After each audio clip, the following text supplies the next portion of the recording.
I'm here with the man, the myth, the legend, Tanner Holmes. Tanner, how do you feel to be at America's home track?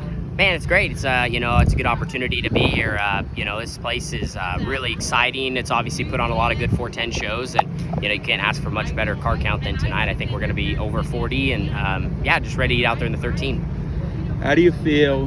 How's the Buch ride feeling so far? Like, how's your season going? Yeah, I feel like we're getting really comfortable. I mean, obviously we've had a couple nights where you're like, man, you just, want it to be better, but that's all part of it. I think everyone in this pit area has experienced it or is currently experiencing it. You're just in a building stage and, figuring each other out and going to new racetracks and figuring out our strengths and weaknesses and areas to hone in on. So I'm really, really happy with the guys that I ended up with. I'm blessed to be in the 13 car, and we have a great team owner, great partners, and again, just really focusing one night at a time. It's a long season, and all that matters is tonight at Eagle, and after that we'll head to Knoxville and then head to Arrowhead and keep going down the schedule.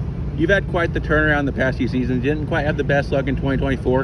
In 2025, you signed a split season with Tarleton. Yep. And it seems like you just put on a clinic. Like, you had 2 NARC wins, you had a Trophy Cup win, Yep. Silver Cup win, and then your own car, you started putting up top 10s Yep. and Outlaws. Yep. And then won back-to-back Marvins. What switch just flipped from 2024 to 2025 to really dominate? Yeah, I think just maturity probably a little bit. You mature, you learn more. I think obviously getting around with the Tarleton team helped us a lot as well. I mean, Drew Warner and Tommy Tarleton giving all of the team the tools, it was huge. Drew's very smart though and knows what a race car needs, and so that helped me tremendously just to have him in my corner.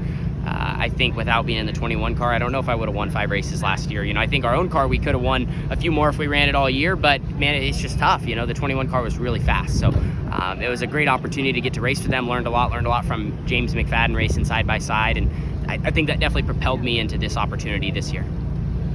What has it been like to be further away from home, be at tracks you've obviously never been to before?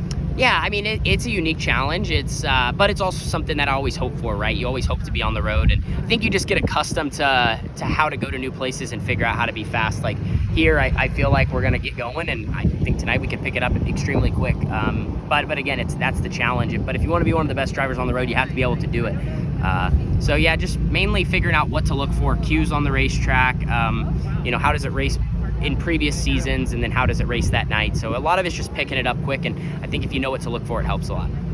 What advice would you give to a young local racer starting like me? I'm about to start my debut season in Sport Compacts. Like, what advice would you give? Yeah, I think the main thing is don't get ahead of yourself. It's really important you need to live in the moment and take one race at a time, and always about being the best that you can be. Racing's a sport of competition, but like at the end of the day, if you get focused on all the people around you and you're not doing your job, then you're not going to go anywhere. So it's really important just to focus on the best that you can be, whether it's with your car and your maintenance, whether it's with your setups, whether it's with learning the track, learning your skills. I mean, racing is a sport of wearing a couple different caps, a lot of caps actually.